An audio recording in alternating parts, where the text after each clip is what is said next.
Hello! Magluluto po naman ako ng pansit bihon at canton. Maglagay na po ako ng mantika. Sunod ko po yung squid ball.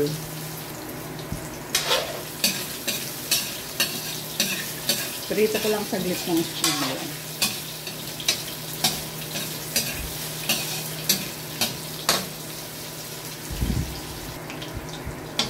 Pag medyo okay na yung squid ball, sunod na po natin yung bawang. Ito.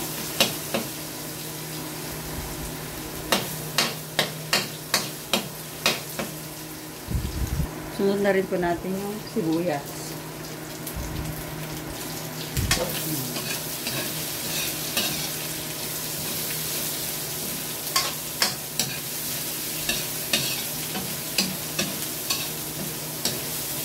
Gisa-gisa lang. Kapag okay na po yung ginigisang bawang at sibuyas na may squid ball, sunod na rin po natin itong manok.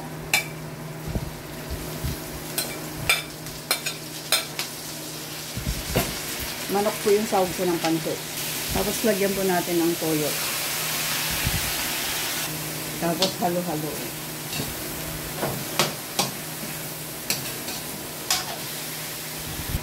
Lagyan po natin ng paminta.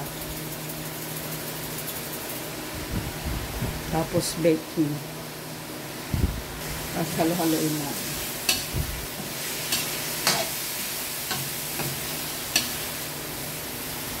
Lagay na rin po natin yung gulay na sayote, carrots, tsaka bell pepper.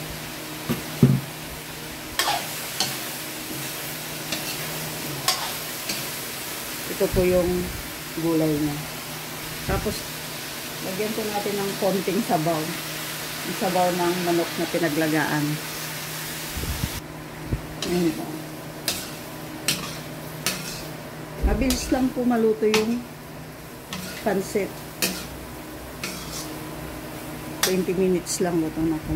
Tapos tikman po natin yung gulay kung luto na para lagyan na rin po natin yung repolyo.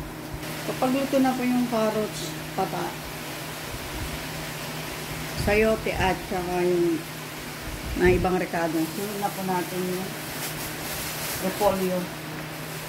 Yan. Tapos halo-haloin.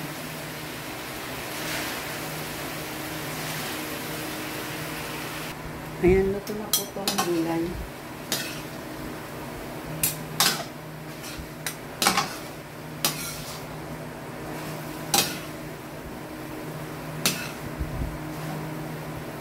Tapos, ahunin po natin. Tapos, nilagay ko na po yung sabaw na pinaglagaan ng manok.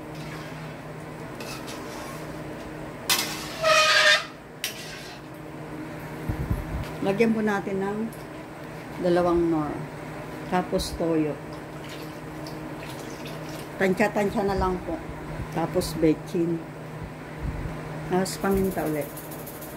Para mabango yung pansit. Kapag kulong-kulo na po, lagay na po natin yung bihon tsaka canton. Kapag kumulo na po, lagay na po natin yung bihon. Ayan, kulong-kulo na po. Lagay na po natin yung bihon. Tsaka, lagay na rin po natin yung pansit canton. Bali, ang gamit ko po ng bihon at canton ay Super Q. Kasi mas maganda po ang quality nito para sa akin. Tapos, halo-haloin ko lang po.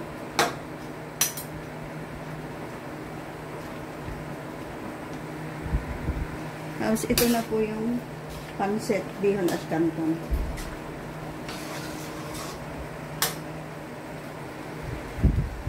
Paininin po natin para mabawasan yung tubig. Ito, haluto na po yung bihon at canton yung marami.